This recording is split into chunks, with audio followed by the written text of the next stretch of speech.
네, 안녕하세요. 오늘은 여러분이랑 등산을 하고 싶어서 세종에 있는 전월산에 오게 됐습니다.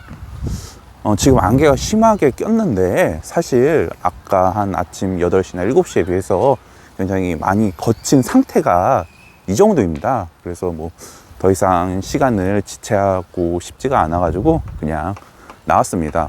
사실 뭐 등산이라 바로 앞에 있는 나무나 돌 이런 것만 조심하면 되니까 조심히 한번 올라가 보도록 하겠습니다. 제가 처음에는 등산을 별로 그렇게 좋아하지 않았습니다. 왜냐하면 이전 회사에서 두 번째 주 토요일이 되면은 무조건 단체 등산을 가곤 했습니다. 근데 이 등산이 즐겁게 호호하하 하면서 가는 등산이 아니라 직원들을 벌주기 위해서 만들어진 등산 프로그램이에요. 전달에 실적이 다 채워지지 않은 직원들 대상으로 등산을 하곤 했는데, 저는 입사한 뒤로부터 한 번도 빠짐없이 그 산행을 매번 갔습니다. 그래가지고 이게 두 번째 주 주말이 되면은 그냥 등산하러 갔다 오고, 다음날 일요일에는 그냥 무조건 잠, 그리고 너무 피곤해서 월요일까지 좀 지장이 있을 정도였습니다. 뭐 등산 코스도 그냥 이렇게 가까운 동네 뒷산이 아니라 좀 멀리 떨어져서 차 타고 출발해야 되는 그런 등산 코스인데, 등산을 좀 일찍 시작하고 일찍 끝내고 싶어 가지고 아침 7시까지 출발 장소를 집합한 다음에 12시까지 정상 도착 목표로 이렇게 등산하는 그런 등산이었습니다. 정상에 도착해서 점심을 먹을 거를 항상 막내가 싸갔어요.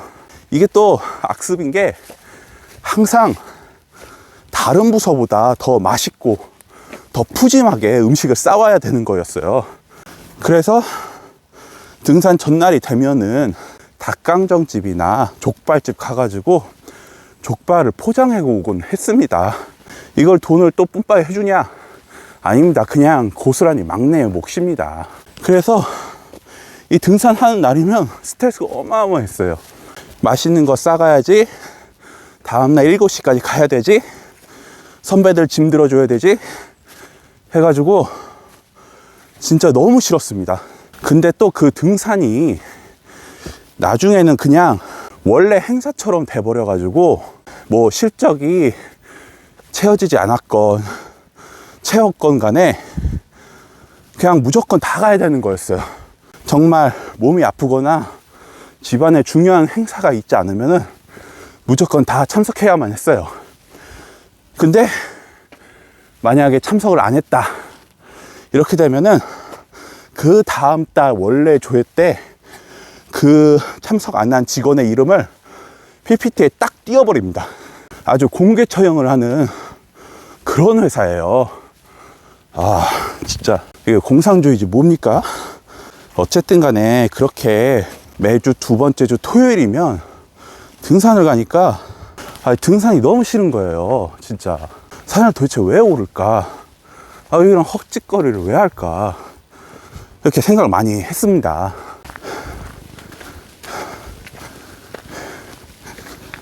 근데 제가 중국 상하이에서 살다 보니까 상하이는 아시다시피 거기가 평지 지역이에요. 그래서 산이 없었습니다. 그래가지고 거기에 사시는 교민분들을 보시면은 주말에 1박 2일로 버스를 타고 어디를 갔다 와가지고 등산을 하곤 했습니다.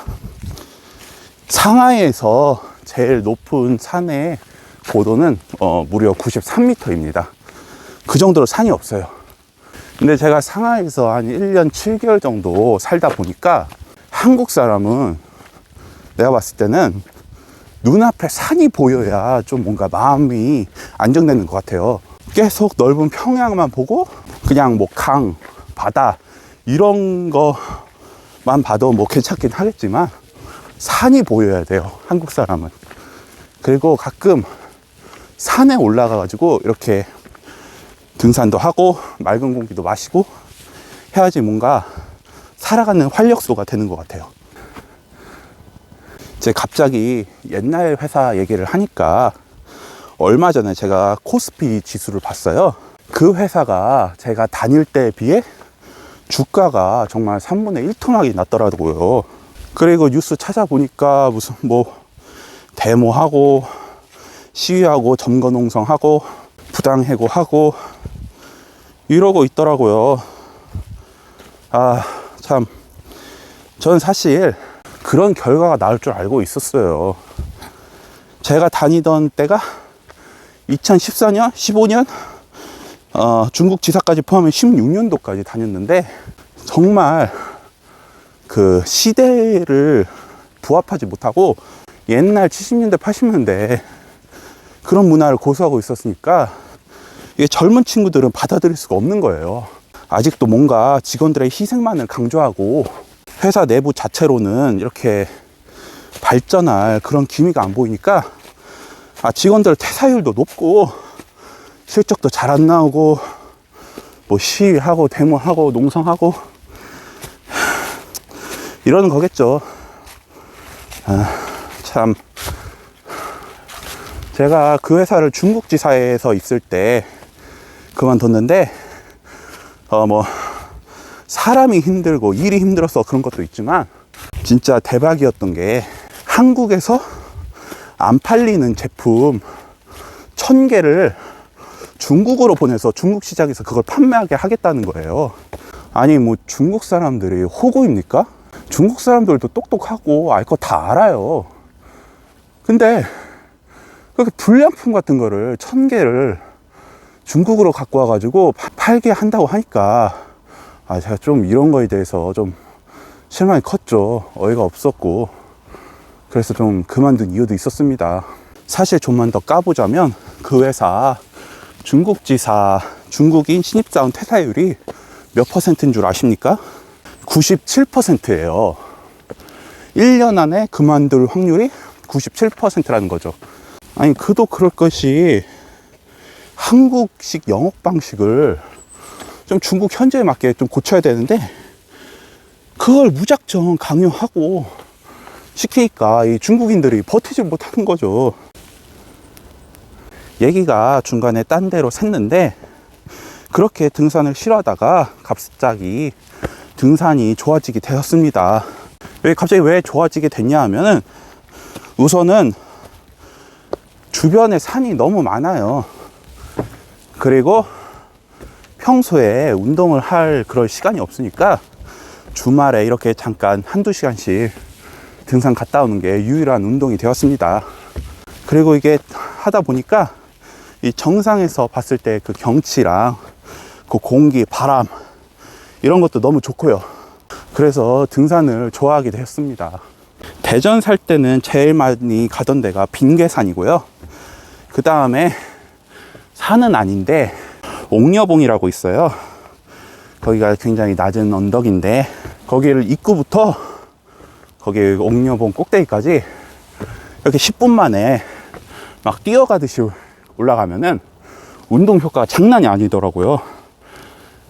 그래서 혼자 크로스핏 하는 느낌으로 첫 번째 달에는 10분 안에 정상 도착, 두 번째는 8분 안에 도착, 이렇게 줄이다가 나중에는 5분 만에 거기에 도착할 수 있게 됐어요. 그게 벌써 1년이 지났는데 사실 지금 다시 하라고 하면 못할 것 같습니다. 낙엽이 막 쌓여 있고 이렇게 햇살이 들어오고 이런 걸 보니까 마치 그 반지의 제왕 그 반지원정대가 갔던 길 같네요. 네, 뭐 여기 다 온 것 같습니다. 아유, 누가 이렇게 마스크를 또 버리고 갔냐. 주워 가도록 하겠습니다. 제가 쓴다는 게 아니라 버린다고요. 아무리 그지 새끼지만 남이 쓴 마스크는 안 씁니다. 예, 거의 다 온 것 같습니다. 느낌이 다 왔죠? 이게 상여 바위라는 건데, 이제 그 고려시대에 임난수라는 장군이 있었는데, 이제 이성계가 조선을 건국하니까, 그거를 피해가지고, 여기 바위에서 움막을 짓고, 이렇게 그 생활을 했다고 합니다. 이런 데가 있었네요, 세종에. 멋있습니다. 이게 참 충절 이런 게 느껴지는 그런 바위입니다. 이 딱 소나무가 옆에 있으니까 좀 더 멋이 있는 것 같아요. 예. 저희는 이제 상여 바위를 보고 정상을 향해 나가도록 하겠습니다. 아까 그 회사가 망할 줄 알고 있었다고 그렇게 얘기를 했는데, 뭐 사실은 굉장히 안타깝죠. 어떻게 됐던 저를 처음으로 받아주고 키워준 회사인데 그렇게 망한다는 생각을 하니까 좀 뭔가 아쉽습니다. 그리고 아직까지 동기가 몇 명 있어요. 거기 회사에 뭐 연락도 가끔 하고 지내곤 하는데, 그 동기들도 좀 잘 됐으면 해가지고 결국 그 회사가 망하거나 뭐 어떻게 잘못되거나 그렇게 됐길 원하지 않습니다. 여기가 이제 안개가 없으면은 좀 굉장히 이쁜 경치일 텐데, 오늘 좀 안개가 많이 껴서 아쉽습니다. 저기 멀리 그 산이 하나 보이네요. 아마 저기가 천안 아니면 뭐 공주 이 정도 되는 것 같습니다. 경치 좋네요. 근데 안개가 껴도. 어쨌든 전월산 정상에 도착을 했습니다. 제가 세종에서는 원수산 다음으로 올라온 산인데, 원수산이랑 높이는 비슷한데 원수산보다 그렇게 힘들지는 않았습니다. 왜냐하면 원수산은 거기가 예전에 유격 장소로 쓰일 만큼 굉장히 가파른 곳이고, 여기 전월산은 중간에 캠핑장도 있을 만큼 좀 완만한 산이었습니다. 그래서 여러분들이 세종을 오시게 되면은 원수산보다 전월산을 오시는 것을 더 추천드리도록 하겠습니다.